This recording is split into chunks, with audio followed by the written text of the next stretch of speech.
Morning everyone. आज के इस वीडियो में हम लोग पढ़ेंगे क्लास 10 प्रश्नावली 5.2 समांतर श्रेणी का क्वेश्चन नंबर 16। ये बहुत ही बड़ा अध्याय था। ये प्रश्नावली में टोटल 16-17 क्वेश्चन है। इसके हम लोग आखिरी क्वेश्चन में पहुंचे होंगे। ठीक है, अब एक दो क्वेश्चन और बचा हुआ है और इस प्रश्नावली को हम लोग खत्म करेंगे, आगे बढ़ेंगे। ठीक है, ये क्वेश्चन हमारे क्लास 10 के लिए इंपॉर्टेंट क्वेश्चन है। क्वेश्चन है वह एपी ज्ञात कीजिए जिसका तीसरा पद 16 और सातवां पद पांचवें पद से 12 अधिक है ना। इस क्वेश्चन में क्या दिया हुआ है कि जिसका तीसरा पद 16 है, मतलब A3 कितना है 16 है, और उसका सातवां पद कितना है, उसके पांचवें पद से 12 अधिक है। तो हमको एपी निकाल करके बताइए। इस क्वेश्चन को सॉल्व करना थोड़ा सा आपको मुश्किल है, लेकिन अगर आप क्वेश्चन को समझोगे तो आपके लिए बहुत ही आसान हो जाएगा। जैसे कि देखिए, इसको सॉल्व करना, अब इसको सिंपल तरीके से हम लोग कैसे सॉल्व कर सकते हैं। सबसे पहले हम कोई भी क्वेश्चन को सॉल्व करते हैं तो सबसे अच्छा बात क्या है कि उस क्वेश्चन को हम सिंपल करें। जितना सिंपल करें, जो जो क्वेश्चन में दिया है उस चीज को हम लिख लेते हैं पहले। जैसे कि A3 दिया हुआ है, A3 कितना दिया हुआ है 16 दिया हुआ है। ठीक है, देखिए और क्या दिया हुआ है इसको हम लोग बाद में देखेंगे। पहले A3 दिया हुआ है ना। देखिए एपी को सॉल्व करने के लिए हम क्या करेंगे, an plus an equal to a plus n minus 1 into d. इस फॉर्मूले को हम पुट करेंगे। इस फॉर्मूले से हम इस क्वेश्चन को सॉल्व करेंगे, है ना। अभी तक हम लोग जितना क्वेश्चन पढ़ते आए हैं इसी फॉर्मूले से हम सॉल्व करते आए हैं। ठीक है, देखिए हम क्या करेंगे, अगर A3 का हमको यहाँ से वैल्यू निकालना है तो A3 an equal to a plus n minus 1 into d, इस फॉर्मूले का यूज करेंगे। अब यहाँ से A3 का निकालेंगे, A3 equal to a plus n की जगह पर क्या है 3 है, क्योंकि यहाँ पर 3 यहाँ पे 3 होगा, 3 माइनस 1 इंटू डी। यहाँ से A3 का वैल्यू क्या है, A3 का वैल्यू 16 है, 16 है ना। ये डिवाइड नहीं है, आपको ध्यान देना इसका। ठीक है, 16। यहाँ से a का वैल्यू हमको नहीं पता, लेकिन 3 माइनस 1 क्या होगा 2t होगा। इसको हमको इक्वेशन नंबर 1 मान लिए।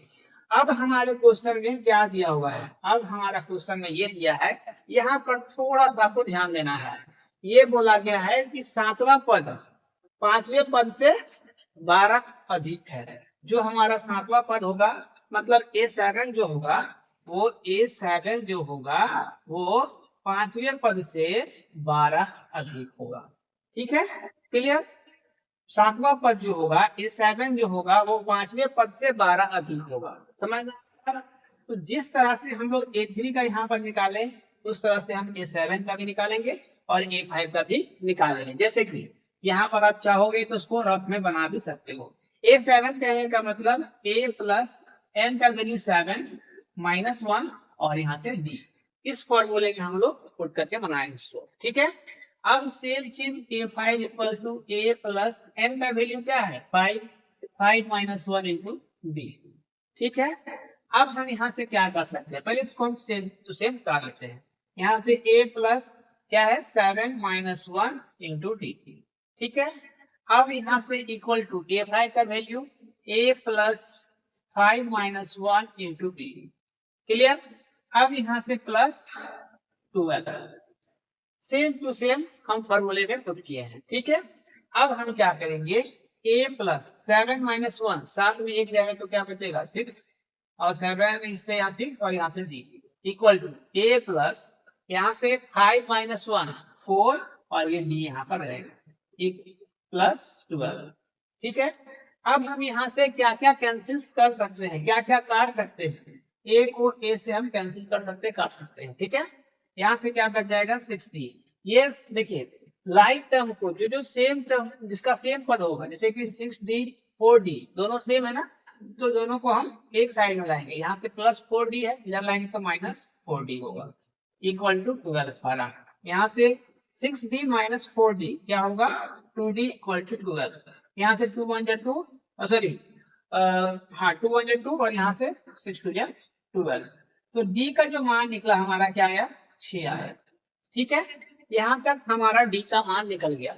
अब जब d का मान निकल गया और तब हम यहाँ से a का वैल्यू पता कर सकते हैं। कैसे पता कर सकते हैं, ए का मान हम कैसे पता कर सकते हैं? देखिए, अब हमारे लिए ए का मान निकालना बहुत सिंपल हो गया है। देखिए क्या करेंगे कि जो डी का मान है, डी का मान है वो हम समीकरण एक में रखेंगे, यहाँ पर लिखेंगे।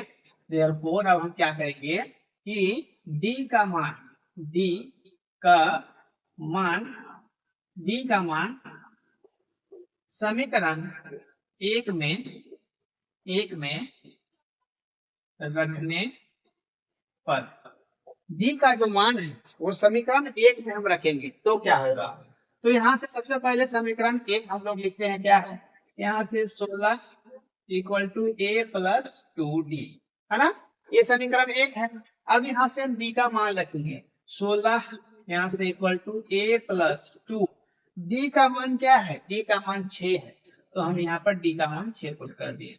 यहाँ से 16 6 गुना 12, ये प्लस में इधर आएगा तो -12 इक्वल टू ए।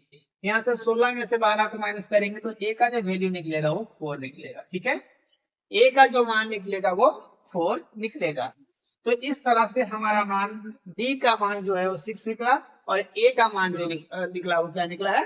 4 निकला है। ठीक है, देखिए अब हमको निकालने के लिए बोला गया है एपी। एपी हमको निकालना है। एपी के लिए हम क्या करेंगे? सबसे पहले ए हमको पता चल गया, ए कितना है? ए, फिर A1, A2, A3, A4, इस तरह से हम बढ़ते जाएंगे तो सबका मान हमारा निकलते जाएगा। क्यों? क्योंकि हमको डी का भी मान पता है, ए का भी मान पता है, तो हम आसानी से उसको बना सकते हैं। जैसे देखिए क्या करेंगे, यहाँ से A1 जो हमारा निकला वो 4 निकला। A2 निकालेंगे, A2 निकालने के लिए A1 plus D, A1 plus D, इस तरह से हम हजारों पद, लाखों पद निकाल सकते हैं। ठीक है, यहाँ से, हाँ, यहाँ से A1 का वैल्यू 4 और D का वैल्यू कितना है? D का वैल्यू है 6 हम यहाँ से पुट करेंगे तो 6 प्लस 4 10, मतलब A2 जो हमारा निकला वो क्या निकला? 10 निकला। A3 निकालेंगे, A3 निकालने के लिए A2 प्लस D, A2 का वैल्यू 10 प्लस D का वैल्यू 6, तो क्या हो जाएगा? 16। ठीक है, हम A4 निकालेंगे, तो A4 निकालने के लिए क्या करेंगे? A4 निकालने के लिए A3 प्लस D, A3 में हम D प्लस कर देंगे। ठीक है, A3 का वैल्यू क्या है? A3 का वैल्यू है 16, D का वैल्यू है 6, दोनों को हम ऐड कर देंगे और 16 और 6 क्या होगा? 16 4 20 22, ये हमारा क्या निकलेगा? 22 निकल जाएगा। इस तरह से हम लाखों हजारों संख्या आराम से निकाल सकते हैं। ठीक है, तो जो हमारा फाइनल एपी निकला, एपी क्या निकला? फर्स्ट निकला 4, 10, 16, 22, है ना?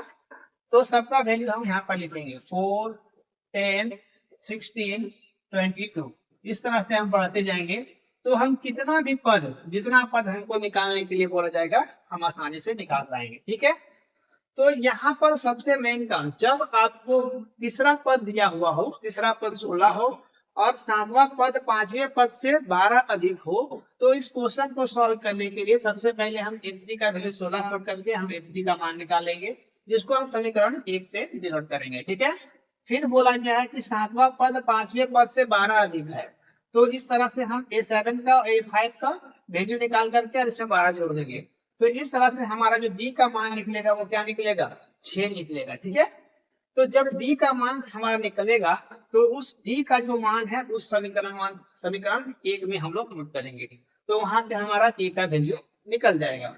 जब A निकल जाएगा, जब D निकल जाएगा, तो उससे हम कितना भी एपी, कितना भी पद, किसी एपी में कितना पद होगा सब कुछ निकाल सकते हैं। ठीक है, तो आई होप आपको ये पूरा वीडियो समझ में आया होगा।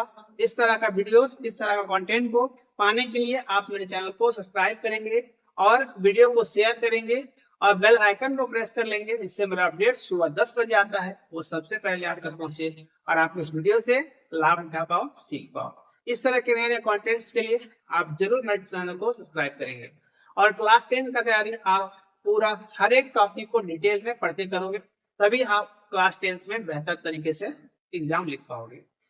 मिलते हैं अगले वीडियो में, तब तक जय हिंद।